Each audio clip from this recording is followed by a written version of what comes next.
بسم اللہ الرحمن الرحیم۔ بھارتی فوج میں بغاوت کی خبریں گردش کر رہی ہیں۔ شیطانی ذہنیت رکھنے والے نریندر مودی نے اپنی گرتی ہوئی مقبولیت کو سہارا دینے کے لیے آپریشن سندور نامی ایک خوفناک سازش تیار کی، مگر یہ سازش خود اس کے گلے پڑ گئی۔ وہ کون سا عالمی فورم ہے جہاں اس نے جا کر بھارت کا موقف ٹھونسنے کی کوشش نہ کی ہو؟ اقوام متحدہ سے لے کر G7 کانفرنس تک بھارت کا جھوٹا بیانیہ ہر جگہ رد ہوا۔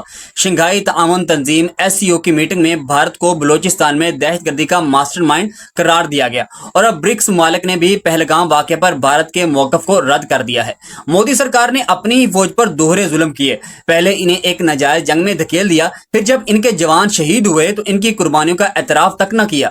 اس سے ڈر تھا کہ اگر فوجیوں کی شہادت مان لی گئی تو یہ شکست کا اعتراف تصور ہوگا، جس سے نہ صرف اس کی عزت خاک میں ملے گی بلکہ آنے والے بہار کا الیکشن بھی ہاتھ سے چلا جائے گا۔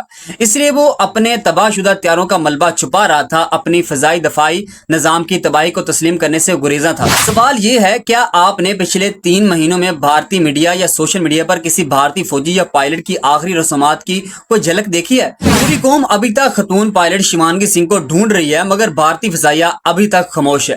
نہ کوئی خبر، نہ کوئی بیان، نہ یہ بتایا جا رہا ہے کہ وہ زندہ ہے، زخمی ہے یا مر چکی ہے۔ اس کا نام و نشان تک غائب ہے۔ اس خاموشی نے بھارتی فوج کے اندر اضطراب پیدا کیا۔ فوجی اپنے افسران سے سوال کر رہے ہیں، ہمارے ساتھیوں کی قربانیوں کا اعتراف کیوں نہیں کیا جا رہا؟ ان کی شہادتوں کو کیوں چھپایا جا رہا ہے؟ کیا سرحد پر جان دینا کوئی جرم ہے؟ کیا ان کا کوئی نام، کوئی پہچان نہیں ہے؟ کیا ان کی یہ اوقات ہے؟ افسران کے پاس ان سوالوں کے کوئی جوابات نہیں تھے۔ انہیں خدشہ تھا کہ اگر یہ سوال دبائے نہ گئے تو فوج میں بغاوت نہ پھوٹ پڑے۔ چنانچہ بھارتی جرنیلوں نے آہستہ آہستہ حقیقت کا اعتراف شروع کیا۔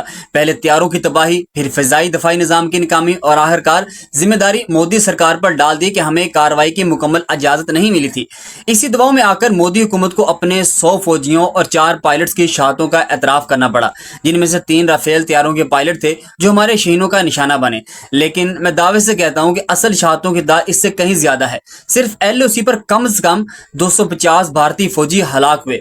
بھارتی فوج نے اودھمپور ایئر بیس پر تباہ ہونے والے 9 ہیلی کاپٹر کو مرمت کر کے بعد میں میوزیم میں رکھنے کی اجازت تو دے دی، مگر یہ نہیں بتایا کہ ان میں کتنے فوجی مارے گئے۔ پاکستان نے بھارت کے 2 S-400 دفاعی نظام تباہ کیے، مگر بھارتی فوج صرف 1 کے 5 آپریٹر کی شہادتوں کا اعتراف کر رہی ہے۔ راجوڑی ایمونیشن ڈیپو کی تباہی پوری دنیا نے دیکھی، لیکن بھارت کہتا ہے صرف 4 فوجی شہید ہوئے ہیں۔ کیا اتنے بڑے ہتھیاروں کے گودام میں صرف 4 سپاہی تعینات تھے؟ پاکستانی فوج نے LOC پر بھارتی فوج کا بریگیڈ ہیڈ کوارٹر اور 2 کمانڈر سینٹر راکھ میں بدل دیے، لیکن بھارتی حکومت اعتراف نہیں کر رہی، کیونکہ اعتراف کے بعد سوالات اٹھیں گے، نااہلی کی وجوہات، غلطیاں، کمزور حکمت عملی، اور ابھی تک بھارت فوج نے ان ناکامیوں پر کوئی تحقیقاتی کمیشن نہیں بنایا۔ اگر یہ کمیشن بن جائے تو شاید پوری فوجی قیادت کو برطرف کیا جائے اور کورٹ مارشل ہو۔ حیرانی کی بات یہ ہے کہ بھارتی عوام اپنے بزدل فوج اور نااہل حکومت کا احتساب کیوں نہیں مانگ رہی؟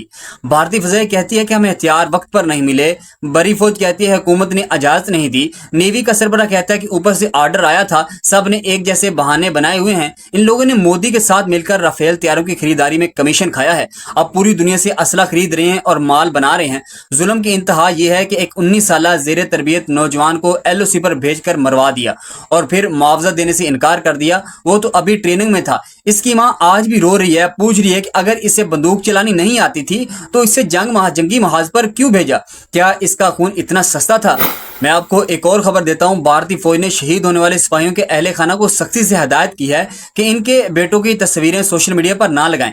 تو پھر آپ ہی بتائیے، کیا کوئی غیرت مند اور بہادر فوج اس طرح کی بزدلی کا مظاہرہ کرتی ہے؟ کیا کوئی محب وطن اور انسان دوست حکومت اپنی فوج کے ساتھ یہ سلوک کرتی ہے؟